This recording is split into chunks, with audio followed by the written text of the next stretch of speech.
약인 정자 일수이면 항조 승조 항사 칠보 답이니라나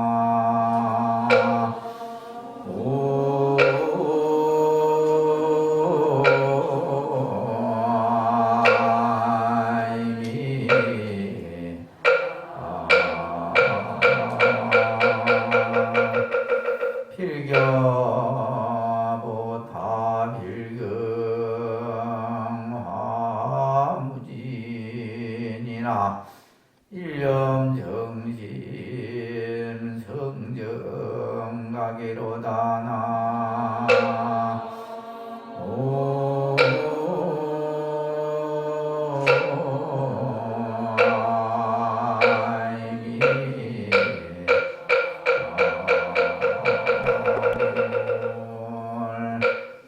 만약에 어떤 사람이 잠시라도 고요히 앉아 있다면 이것은 항아에 칠보탑을 세우는 것보다 뛰어날 것이다.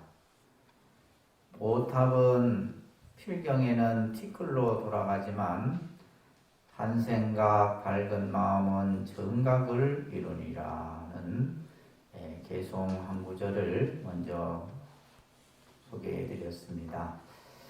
자, 오늘은 불기 1566년 부처님 성도제일입니다.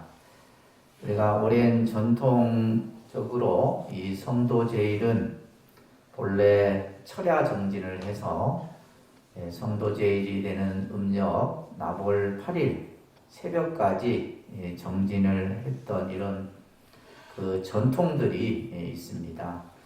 지금도 이제 해인사나 여러 산중의 수행도량에서는 성도제일에 철야 정진을 하고 합니다. 요즘에는 이제 다들 뭐 코로나 상황이지만 밤을 새서 또 새벽까지 철야 정진을 하고 하다 보니까 오늘 이제 이 4시에 부처님 성도제일 때는 따로 이렇게 법회를 저희가 하지 못했습니다. 저도 지금까지도 뭐 그렇게 이 성도제일 철야 혹은 수행 기도만을 했지 이와 같은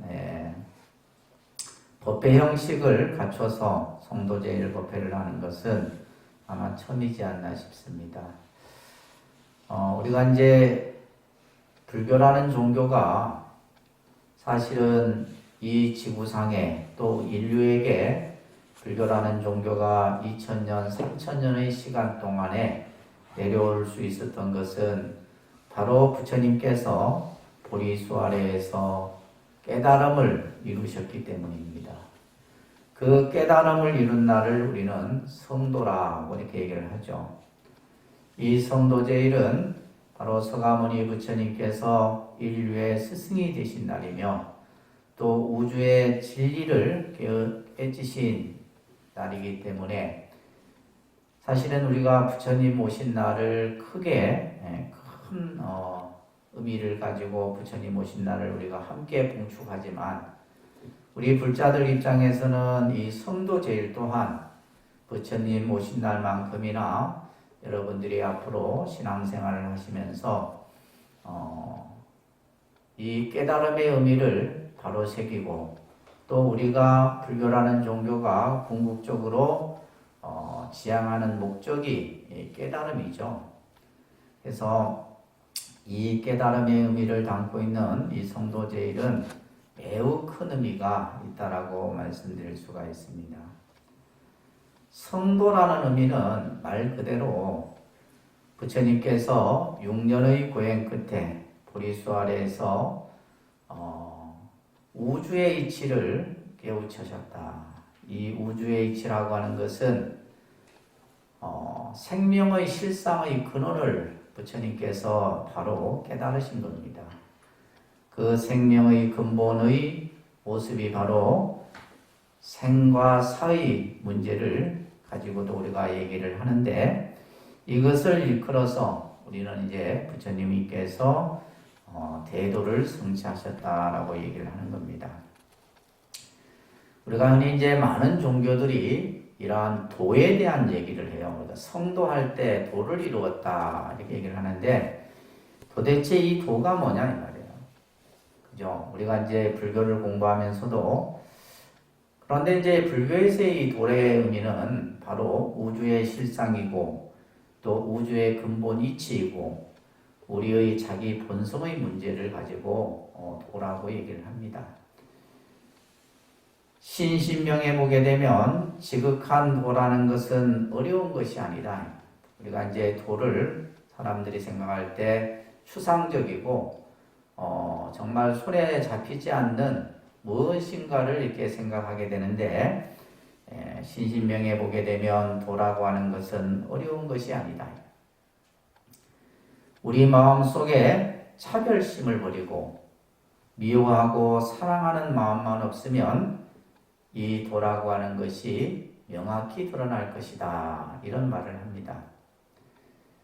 그렇기 때문에 불교에서 말하는 도라고 하는 것은 인생의 참된 도를 가리키는 것이며 우주의 법칙의 도를 말하는 것이 바로 불교에서 말하는 도의 의미가 아닌가 싶습니다.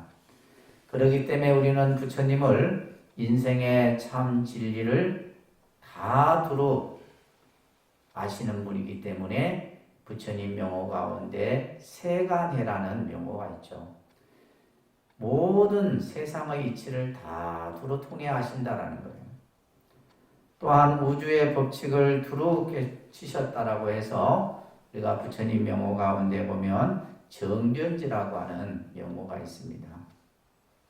일체법을 다 두루 통해 알았다라는 거예요. 이와 같이 우리가 부처님 명호 속에서도 부처님이 어떠한 분이고 왜 부처라는 그러한 모습으로 우리 중생들 앞에 나타나는가를 알 수가 있습니다. 우리가 이제 이 선 공부를 할 때 견성성불이라는 말을 들으셨을 거예요. 여러분들이 견성성불이다. 그래서 성불이라는 말은 참 많이 우리가 듣습니다. 견성이라는 것은 자신의 마음의 근본 자리를 보는 것, 우리 마음 자리를 보는 것을 견성이라 얘기를 하죠. 그래서 우리가 깨달음이라고 하는 것은 결국 우리 마음을 깨닫는 것인데, 그 마음이라고 하는 것이 도대체 뭐냐? 마음은 때로는 우주이고 또 여러분들이 생각하고 기억하고 느끼고 감정해서 분별하는 이것 또한 마음이라 할 수 있겠죠. 모든 것이 전부 이 마음의 모습인데, 그 우리의 마음 자성을 바로 보는 것, 이것이 견성이고 그것이 바로 우리의 마음 자성 자리를 바로 찾았을 때 그 자리가 바로 성불이다. 이런 말이 이제 우리가 조사 스님들의 가르침에서도 설해집니다. 육조 해능 스님께서 어느 날 오조 홍인 스님의 법을 인가받고서는 이런 말을 하셨어요. 어찌 자기 성품이 본래부터 청정한 줄 알았으며 어찌 자기 성품이 본래부터 나고 죽음이 없는 줄 알았으며 어찌 자기 성품이 본래부터 구족한 줄 알았으며 어찌 자기 성품이 본래부터 동요함이 없는 줄 알았으며 어찌 자기 성품이 10,000가지 법을 내는 줄 알았으랴 라는 이제 깨달음의 인가를 받고 나서 육조 해령 스님께서 이런 말씀을 하신 겁니다. 지금 이 구절에서는 우리의 본래, 우리가 가지고 있는 마음, 그 마음의 근본자리, 이것은 본래 청정한 마음자리이고 본래부터 우리가 갖추어져 있는 것이 우리 마음이죠. 이 마음이라고 하는 것은 생겨났다 없어지는 것이 아니에요. 본래 갖추어져 있다는 말이에요. 우리 마음은 동요되는, 마음이 움직이는 것이 아니라 식신분별에 의해서 우리는 차별의 의식이 만들어지는 거예요. 그래서 우리 성품이 본래부터 동요됨이 없는 줄 알았고 또한 우리의 마음이 온 마음가지 법을 내는 줄 내가 이것을 이제야 알았다. 그래서 이 육조 해능 스님께서도 바로 깨달음의 모습을 이와 같이 설해하고 있습니다. 우리가 여러분들이 이제 불교를 공부하면서 참 이 부처님의 가르침은 거룩하고 그 깊이를 헤아릴 수가 없죠. 자, 우리가 이제 부처님께서 우리들에게 설해 놓으신 84,000의 가르침은 바로 그 84,000의 진리가 전부 깨달음의 세계를 우리들에게 보여주신 겁니다. 부처님께서는 처음 출가를 하셔서 6년의 고행을 하실 때 정말 어느 누구도 그 고행을 경험해 보지 못한 어느 수행자도 그 경험을 하지 못한 그러한 수행을 부처님께서는 이루셨죠. 그럴 때 이런 말을 하셨습니다.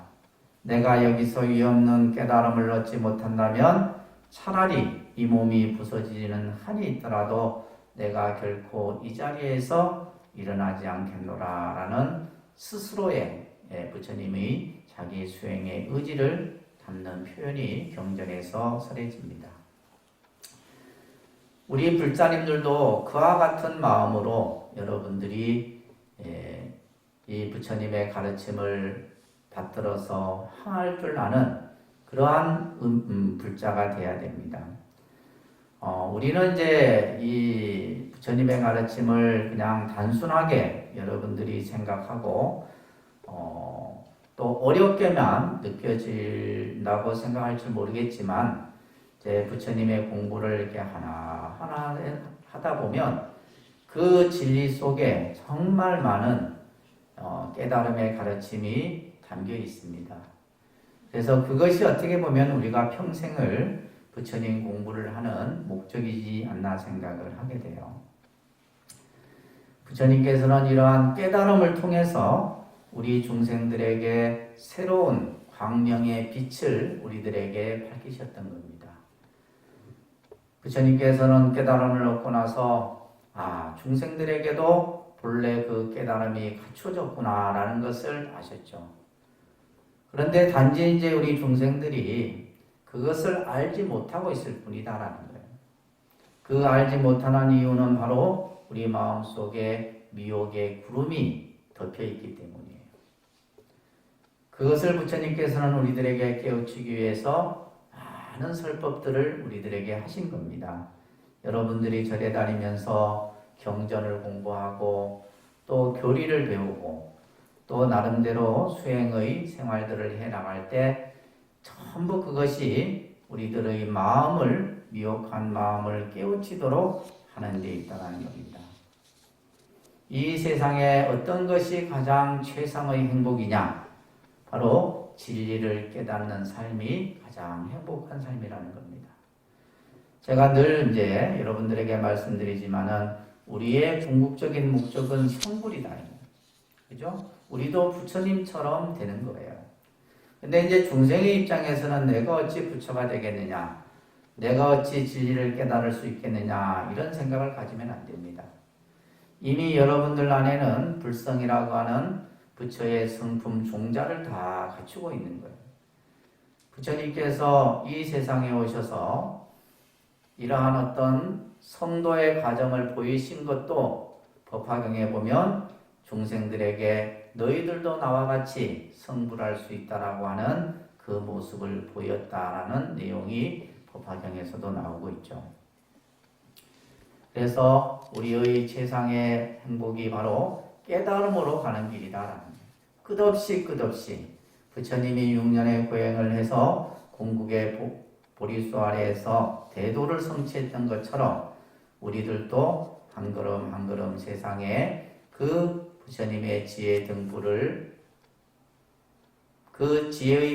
우리가 바라보면서 여러분들이 무명의 어둠의 터널을 벗어나야 되는 겁니다.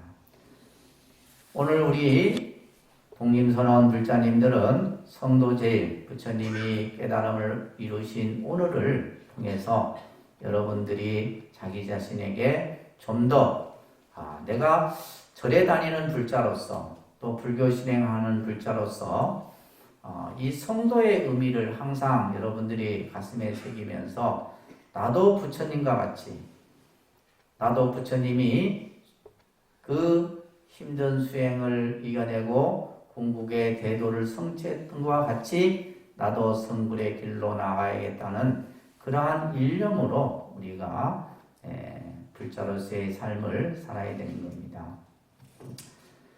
그러기 위해서는 이제 우리가 늘 여러분들이 일상에서 수행을 하고 또 나름대로 기도를 하고 하는 것처럼 결국 이러한 수행을 통해서만이 우리는 깨달음의 길로 나아갈 수 있다는 거예요. 이미 나에게는 불성이라고 하는 것이 갖춰져 있지만은 내가 그것을 알지 못하기 때문에 그 번뇌의 구름, 미혹의 구름을 벗어내는 데는 바로 수행만이 지름길이라는 겁니다. 그래서 우리는 이러한 수행을 통해서 어떻게 해야 되느냐라고 하면 첫째는 우리가 수행을 하는 목적은 뭐예요? 바로 몸과 마음을 다스리는 겁니다. 몸과 마음을 다스리는 것. 이것이 바로 수행이에요. 내 몸을 잘 다스릴 수 있어야 되고 또 하나는 뭐예요? 마음을 잘 다릴 수 있어야 된다. 몸과 마음을 잘 다스리는 것이 바로 수행의 길이고 그 수행을 통해서 우리는 부처님과 같은 깨달음의 길에 나아갈 수 있다는 겁니다. 아까 제가 성도제일 발언문을 함께 여러분들과 부처님 전에 발언했듯이 오늘 이 날은 우리 불자들에게는 가장 기쁘고 환희로운 날이에요. 부처님이 이 세상에 오신 날도 기쁘고 환희로운 날이지만 오늘 부처님께서 성도하신 날은 우리 중생들에게 있어서는 가장 기쁘고 환희로운 날이다. 왜 그러느냐? 부처님이 만약에 깨달음을 이루지 않았다면 불교라는 종교는 이 지구상에 존재할 수 없었겠죠. 부처님이 태어나셔서 출가하시고 또 수행을 했지만은 궁극의 이 깨달음을 성취하지 못했다라면 불교라는 종교 또 우리가 부처님의 진리를 접할 수 없었다라는 거예요. 그렇기 때문에 이 성도절의 의미는 더욱더 우리 불자들에게는 크다란 의미로서 여러분들이 생각을 하셔야 돼요. 그래서 항상 내가 불자로서 부처님의 가르침을 잘 배우고 실천하고 있는지를 늘 살피고 또 요즘과 같이 이제 코로나와 상황에서 모두가 힘들고 어렵지만은 그래도 늘 끊임없이 기도하시고 또 자신이 하고자 하는 일을 하나하나 성취해 나갈 수 있는 그런 불자의 삶을 여러분들이 오늘 성도제일을 맞이해서 부처님께 함께 발언하고 또 함께 공양함으로 인해서 이러한 공덕들이 다 성취되기를 다시 한번 축원드리겠습니다. 그래서 앞으로 이제 또 다가오는 올해는 이제 처음 이렇게 코로나 상황에서 이렇게 간소하게 했지만은 내년에 우리가 맞이하는 또 부처님 성도제일 때는 좀 더 아주 부처님 성도제일의 의미를 커다랗게 새길 수 있도록 우리가 이제 법회 준비라든지 다양한 이런 어떤 그 프로그램들을 가지고 우리가 성도제일을 좀 해야 되지 않겠나 이런 생각을 하게 됩니다. 아마 이제 우리 불자님들도 처음 하기 때문에 성도제일이 뭐지? 그냥 부처님 오신 날은 우리가 그냥 절에 가는 걸 우리 알지만은 성도제일을 여러분들이 이제 오늘 참석하신 분만이라도 내년에는 더 깊은 또 환희로운 마음으로 이 법회에 참석할 수 있도록 해 주셨으면 합니다. 매년 잊지 마시고요. 아셨죠?